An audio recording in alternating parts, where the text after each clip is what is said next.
It's a little bit scary at the beginning. It was mind-blowing. Wow. Absolutely shocking in a way. Yeah, exactly. It's just incredible. Yeah.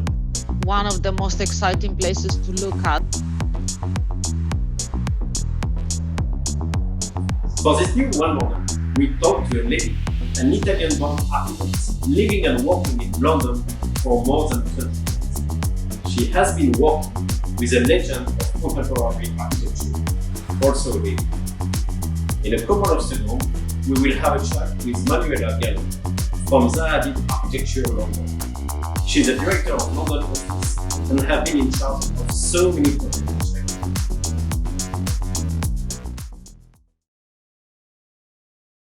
Hi, Manuela. Shenzhen is calling. How are you? Good. How are you? Really, really good. Thank you for joining us. It's really a great pleasure to have you for this interview. You are ready? Can we start? Yeah. So the first section, it's really talking about the environment where we live. We believe it influences our lifestyle, but also maybe our way of thinking and the ideas that we have. So I would like, you're Italian, is that? Yeah, I am. Yeah. And how long time have you been living in London? Well, I've been here since year 2000. So I did my undergrad in Italy, in Venice, actually. And then right after that, I did my master at the Architectural Association. I did the master at the AA, the Design Research Lab, which back then, year 2000, had just been founded. So it was just a few years in, really. It was a very exciting moment. So I decided to do my master, take my master there at the AADRL. And as I said, the AA, of course, was a very established institution already. Zaha had studied there, David Chipperfield, Friotto, Bram Koolhaas, all the big ones had passed by there and had been teaching there. And not only it was an exciting moment for the school, but it was a very exciting moment for London as well, because it was the turn of the millennium. At the turn of the millennium, I think London was very, very buoyant. So, there was a lot being prepared to celebrate the millennium. The new millennium, a lot of big signature projects. It was very, in a way, London was very different than what it is now. In a way, now it's a little bit, I find it a little bit too polished. You know what I mean? Because it was so it's been kind of over-designed and to a degree also a little bit over-controlled. Back then, I think it was a little bit more experimental in terms of design. There were some areas that were still very rough, whereas now the gentrification, to be honest, is quite rampant in London. You won't find many areas that haven't been fully gentrified. Back then, there was a lot more mixed. So I think in a way, for me, it was a lot more interesting place to be because you had these super polished areas, I don't know, South Kent and whatnot. But then I used to live in central London, very kind of student-like and very polished. But then, for instance, when I moved to Hackney, a very rough area back then and so on. So it was a lot more, I think you would find a lot more diversity than now. Still, of course, very, a metropolis and incredibly diverse in terms of who was living there. How do you feel as a young Italian, going to London, and how was the integration at that time? It was a bit mind-blowing. It was mind-blowing. Yeah, because because I studied and I lived in Venice, so you can imagine Venice is such a living in Venice was a little bit like living in a campus in a way as a student of architecture. The student population was huge. So it was basically number one tourist, number two student, and then the local population, which felt a little bit attacked both by the students and by the tourists in a way. So, but so small, and so you could walk everywhere. You knew everybody. So I was from there being projected into London. Was a little bit shocking, but I think I found my feet quite soon. And the period, my time at the ADRL was very, very, in a way, very rewarding. I had a team, put together a team called RAM TV. We published the AA was very supportive. So we published our thesis work in a way of a book called Negotiate My Boundaries. Back then we were already working on topics such as, co-living and how you can actually work together, how you curate communities and so on, which are topics that only then happened to become popular with developers, say in, about 5 years ago. So, yeah. So, yeah. And today, where your office is located in the city, can you describe the district and the atmosphere there? Well, as you can see from my background here, it's an old school, and it's the same. It's basically the same place where Zaha founded her firm. So we are still in the same building. We did expand out of this building, but some of us are still in here. So it's a very old school for, one of these old schools where boys and girls were segregated. We have a boys' entrance, a girls' entrance, which obviously we don't use as such now. But yeah, so it's in Clerkenwell. And Clerkenwell is an area of London that at the turn of during the Industrial Revolution was mostly occupied by distilleries and watchmakers.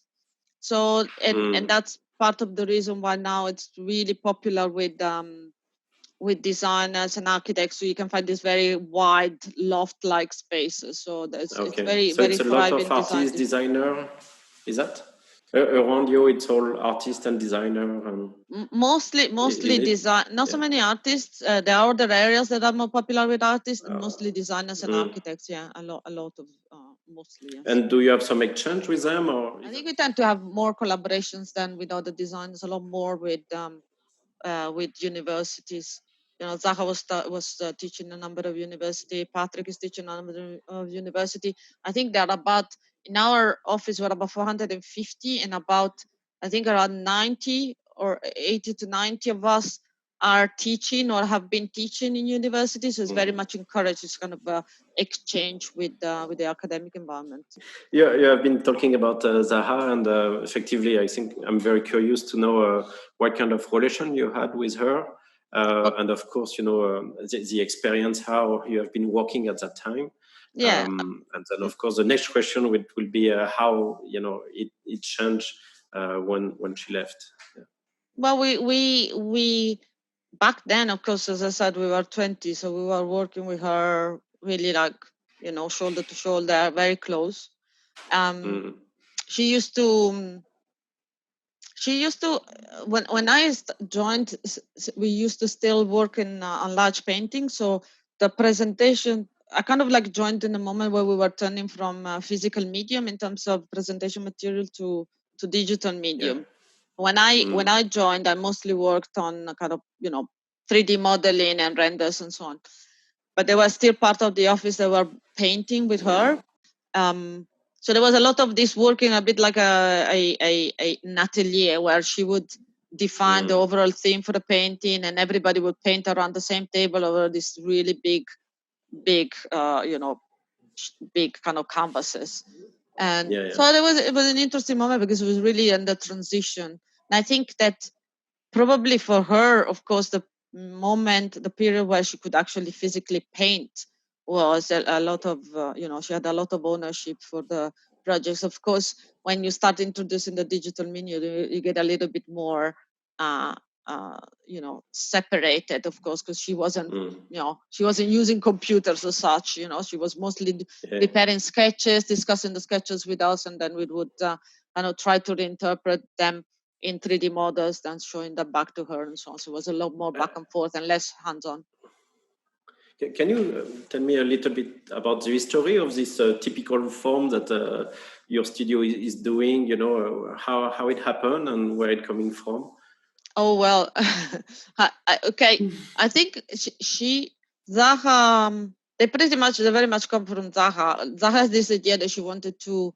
She kind of took it on to herself to complete the modernist tradition. She used to say this quite a lot because she was very much, she had this very strong roots in the avant-garde, the early 1920s and so on.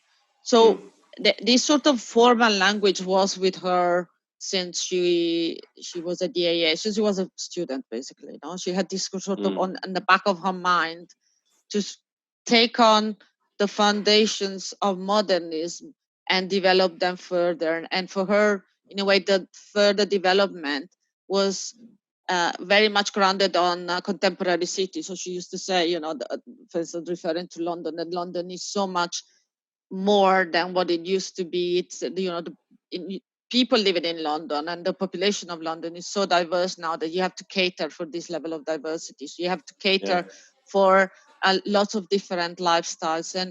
And for her, in a way, continuing the tradition of modernism and blending this modernism, kind of reinterpreting modernism in such a way that it offers more possibilities and makes the city a lot more porous and fluid and more inclusive in the process as well, because you're not designing for one specific population group, but you're trying to interpret and design for very many of them. I think that's the foundation of what we're trying to do.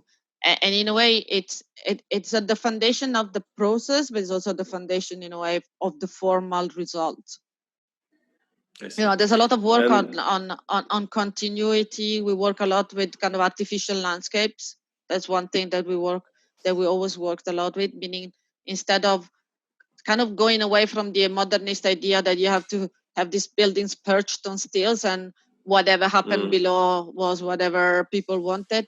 It's a lot more about kind of bringing together and establishing continuity and working a lot with the ground. So you have this really kind of strong focus on working on the way the building attaches the ground, how the building is incorporating civic spaces, how the building should be open to everybody, how you shouldn't work on monofunctional space. To create overall experience and and also encourage clients to be brave with their briefs. You know what I mean? Incorporate more, incorporate diversity.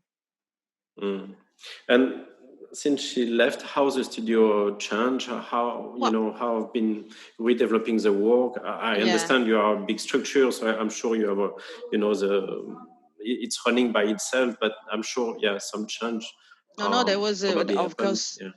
I mean, because many like me were working so close with her back in the days. I think a lot of us that were there are still here now. You know, because I think it starts becoming kind of a part of your life in a way, because you're not, again, just transiting in an office and then coming out. You're just literally growing with this office, so you have a very strong sense of ownership. So of course, when she left us, first of all, it was absolutely unexpected. So it was an absolute shock to the system for all of us. But in a way, it kind of brought us together even more, and we felt even more the need of continuing her research and continuing her work. You know, she had invested all her life. She literally, I think, she literally lived in the office in a way for her office and home were one and the same. You know, you would kind of like, she would call you in the weekend to discuss a project in her own home. And for her, there wasn't, I mean, she lived in the office. I'm not saying it in a bad way, in a very positive way, because work was so much part of her life that we felt, okay, the best way to honor her is really continuing her heritage, bringing forward her work. Thank you very much. It's really really interesting. Maybe we can move on to the second part and talking a bit more about you. First, I think when you describe, the life in London, I feel really familiar with our life and working experience in China, where effectively the boundary between life and work, it's not that clear, but it's also a chance where we are passionate. But if we talk more about your history and where you come from, so same thing, Shenzhen, it's a city of migrants. And what is really interesting to notice is the last year, 10 years ago, when I arrived here, when you ask people where they come from, they will say all the direction, all the city in China. And today, people start to say they are Shenzhener. And I think this, the feeling of home, it's really important. So, I would like to know what you call home today. Maybe it's London, maybe it's somewhere else. Can you share your experience about that? I've been living in London for 20 years, so in a way, yes, London is my home now. Prior to that, I lived in Italy. So of course I have very strong roots. My family is in Italy and so on, but now my own family is in London. So of course I feel like I belong here. But then on the other hand, I've also been traveling so much for work, and especially been working in China for also like you for the last 10 years. Not necessarily living there for long periods of time, but I did live, for instance, in Shanghai for a while to look after a project, and I was literally for a period of time spending 2 weeks here and 2 weeks in China. So on quite a tiring process, but in a way, it also a very kind of rewarding experience. Again, where is your region, native region in Italy? I am and from then the I'm from was the it Venice? Alps. No, Okay. I mean I studied in Venice, but I grew up in the Alps, really in a small village on the Alps. A ski resort, really. Love skiing. And then how to arrive in Venice, and what was your impression, your experience there? Well, Venice was, I think, I remember the first thing I thought about Venice when I went there the first time. I was like 18 years old, starting university. I was like, oh my God, I'm never going to be able to find my way around. It's so, it's like a sponge. When you talk about sponge city, I think Venice is the ultimate sponge city. It really is. Everything is small and everything is so intricate and everything. Of course, after a while you find your way, but the amount of times I got lost in there. I mean, I was going around with a map like this. Also very difficult to follow map. Back then there was no GPS, so it was impossible to find your way. But yeah. So it was exciting because it's in a beautiful city. Yeah. What was it's like living in a dream or something? For me, it was like this. And still, when I go back, it's like it's really my heart. And I think the beauty of being able to actually lose yourself in a city is quite unique. I don't know how many, there aren't that many cities where this can happen. These cities that are super intricate and super detailed, and where there are so many ways to find your way around. There is never one way to go from A to B. I think that's the beauty of it. And whereas it's a little bit scary at the beginning, it really becomes incredibly interesting and fascinating after a while. And do you think this experience you had there, you discover, and this mess, I think it's maybe different than the architecture you are doing today. Are you able to create a bridge, between this intriguing cities and then giant and monumental building and well, yes, I think iconic definitely. building. I would say more, iconic building. Yeah, I mean, I think what I like to say is that the work we do is a lot more than icons. So what we really try to strive for this level of complexity, where there is a constant level of surprise in what you experience moving through these buildings.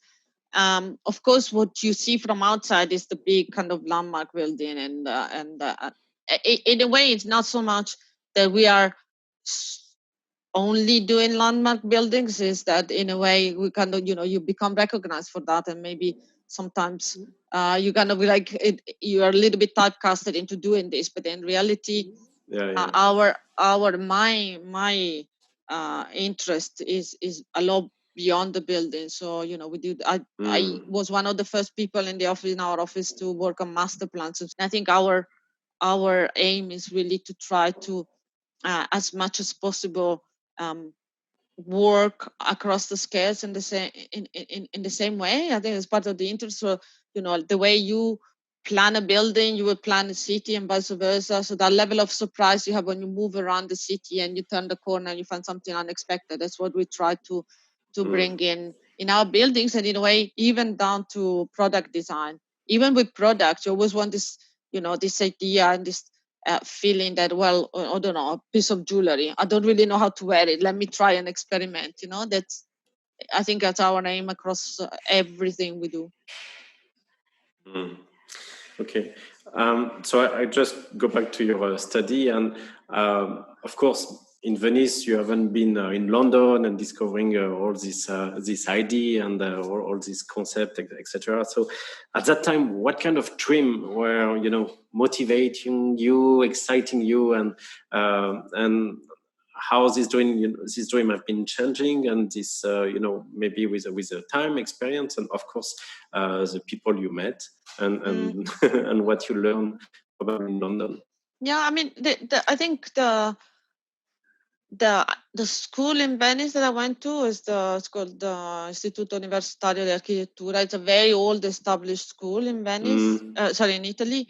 It's one of the first universities of architecture. So it had an incredibly strong tradition of teaching. For instance, I don't know if you know Manfredo Tafuri, who's one of the biggest Italian theoreticians of architecture, was there. Aldo Rossi was there when I studied as well. You had a lot of. I think what was beautiful there is that you had, and what is also what I found at the AA as well, a lot of different voices coming together. So it wasn't very much. It wasn't as a setup as a university is not really strongly going in one direction. It's more about a number of directions that were coming together and having a dialogue. You have postmodernism, like Aldo Rossi had. You had a lot of teachers that had a very strong modernist traditions, and you would have very strong historians like Tafuri and Cacciari and some others.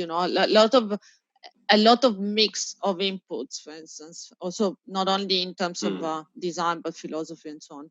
And in a way, that's what I found at the AA as well. So I found it incredibly refreshing that you would.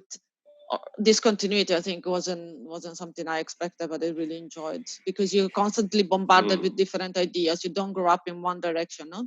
You're given a wealth of options, and then you can choose. I would like really to know the first time you arrived in Shenzhen. What was your feeling, your impression of the city, and then how it changed through the time, and maybe meeting more people, discovering more space, more place, and all this experience. I think the first time I went to Shenzhen it must have been 2011, I believe. Yeah. And I remember going to two places that for me kind of like formed my idea of Shenzhen. One was Foxconn. That was, Wow. That's a hard one. Yeah, because we were taken around by a client from Guangzhou. Wow. It was China Southern. We were doing a master plan for China Southern, and they took us around to get an idea of certain places, and they took us to Foxconn. Funnily enough, because at the moment back then Shenzhen was equals Foxconn. That's what people knew it for back then, right? And then they took us also to the Chinese overseas city, which is also close there. And in a way, I kind of, I believe at that point, my idea of Shenzhen was, okay, if a city is trying to find its feet by kind of growing really fast, but in a way collecting bits of other cities, which is what the overseas Chinese city is like, no? So there was in there, there was this collection. Oh, this is the Venetian village. This is kind of like Amalfitan coast and so on. So, and the way I think if I look at it now and the way urban planning developed in the time in Shenzhen, that's absolutely shocking in a way, in a very good way, no? Because the quality of urban planning that we find now when we design in Shenzhen is incredible. So you get this, very kind of environmentally aware master plans where even the guidelines, it really encourage you to take the best out of your projects. The idea of the sponge city, super sustainability, and so I guess going from kind of mimicking bits of the old Europe into getting to the level and quality of planning that you have now in Shenzhen was a massive jump in the end of the day in 10 years, which 10 years is not that long. Somewhere else wouldn't be that long. In Shenzhen is probably the equivalent of 100 years somewhere else, and in a way, as we were saying, Shenzhen, especially these days, is probably one of the most exciting places to look at, because I find it, for instance, mind-blowing that Shenzhen is younger than I am as a city. You know what I mean? Exactly. Coming from Italy, you know, where our cities are so old and so established, and you think, okay, Shenzhen is a city from when, like, late 70s, it became recognized as a city. So it's kind of, you know, it's a completely different dimension in a way, as a European, as you are as it's well, also, I suppose. Yeah, exactly. And it's effectively what I love in Shenzhen. It's like, I'm here for 12 years, and it's amazing to see the evolution of the city. Yeah, you must have seen it completely different. Yeah. Yeah, and I mean, you know, it's interesting because I think it will be one of the very important future important city in the future. And yeah, it's interesting to see the evolution and somehow to be able to participate. And you know, with all the competition recently, I think the city is investing a lot on cultural facilities. For a long time, Shenzhen was maybe known as a Foxconn, but I think more like a production and not much culture. And you have been participating in this reflection, in these ideas through competition, etc. So I'm really curious to understand what you, with all your experience and background again, what you try to bring in the city, what you think is missing, or what kind of experience you aim to bring for the city, and somehow what kind of urban dream you develop here. Yeah, I think it's very exciting that Shenzhen is investing so much effort and so much wealth, or, you know, so much funds in developing its cultural side. Of course, I think there's very good, obviously there's a very good understanding that you need that civic space. The civic space is a foundation of the city, right? So it's not only about kind of growing CBDs everywhere, or you know, it's about, I think there's a lot of investment in growing mixed cities, which is the good thing, you know, preserving the quality of the city and avoiding social segregation, which is what you get when you start having CBD everywhere, and housing areas and so on. There's a lot of interesting effort in mixing these together, and then centering them in really strong civic spaces, which is, you know, what Shenzhen is doing now. I mean, the number of cultural buildings that are being planned in Shenzhen at the moment is just incredible. And also, what I find refreshing is the amount of interest there is also in terms of, you know, from the planners and from, you know, from on the side of the politicians, to really make sure, really curate and make sure they get the right buildings, you know, and the right architecture, how these things, how these architectures need to come together. So this kind of careful planning and research is, I think, what makes Shenzhen particularly successful, because it's not about kind of throwing in extravagant buildings, but it's about getting the right building and the right design for the right place and for the right use. So I think that what that does is it really enriches then the life and the cityscape incredibly, because you don't have the feeling that you just, okay, there's like, you don't have the feeling that these buildings are being thought through one by one, these unique elements, but you have the feeling really that there was a clear and conscious effort to bringing them together and create a cityscape, no, a continuity and like a very rich urban landscape. So today, if you have to describe the city with 3 words, for example, what will be the first 3 words that will come to your mind if I mention Shenzhen? City of the future, forward. Yeah. Yeah, I mean, it is, you know, it's 4. I know 4. I don't. Sorry. I think it is, you know, it definitely is a city of the future, because as I said, it's so, when you grow so fast, it's so easy to get it wrong. And I think Shenzhen is not getting it wrong at all. It's actually getting it quite right in terms of, you know, instead of, it'd be very easy, and it did happen a lot in the past, that when you want to grow city from a small village to a massive megalopolis like Shenzhen is doing now, you tend to follow in the usual kind of repetitive urban planning patterns where you start having an array of buildings, you start developing zones, as I said, monofunctional zones, but there's a very conscious intent not to do this. There's a very conscious intent to make the best of Shenzhen as a non-monocultural but a very mixed culture society, right? So making the best on kind of picking up on this by developing great levels of complexity, connectivity, and this sort of really targeting contemporary living. So instead of you just saying, okay, I'll do whatever was done before, let me just build and develop the city in a functional way, there is a very conscious attempt to develop the city so that it's future-proof, because it's very contemporary, because it really suits its inhabitants. Maybe a last question, or at least reflection. Today is a city of 40 years old, and what is interesting is the place have been all taken, and most of it's really limited new space to develop. So the city have to redevelop on itself.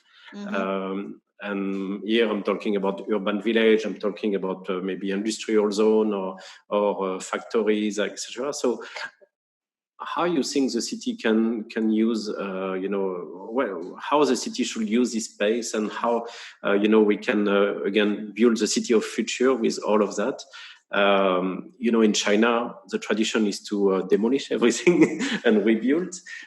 Is that something you think it's what is your position on that? And no, I think I am very much pro as I said, complexity. So preservation and enhancement. So not preservation per se, but and the preservation doesn't need to be necessarily the hutong, or doesn't need to be necessarily the really old traditional houses, of which probably in Shenzhen there isn't that much. But the preservation could be of anything. Any time a city is formed and functions, there is a preservation, which is also social preservation, that you need to take into account. And I think it's very important, absolutely crucial, that you preserve neighborhoods, you preserve groups of people that like to live together, and so on. So there are lots of ways where you can intervene by preserving this richness of the city. You don't need to. It's easy to say, okay, there's a neighborhood, it's kind of a little bit dated, I'm just gonna move everybody away, destroy the connection between these people, destroy their kind of the neighborhood, and just build new. But you really don't need to do that. I think we as an office worked a lot in plugging in new in the old, and kind of like upgrading. It's why I'm asking that. No, I think we are all, and Zaha used to be very, very much pro developing existing cities, and never about kind of wiping away anything, really. So because as I said, what we really love is the complexity of the city, right? So, and a complex city isn't something that grows out of scratch, and isn't something you can recreate. You really need to keep this. It's almost like seeds of neighborhood that you have. That seed of neighborhood will, even if you expand that neighborhood, preserving that seed means that more will grow, and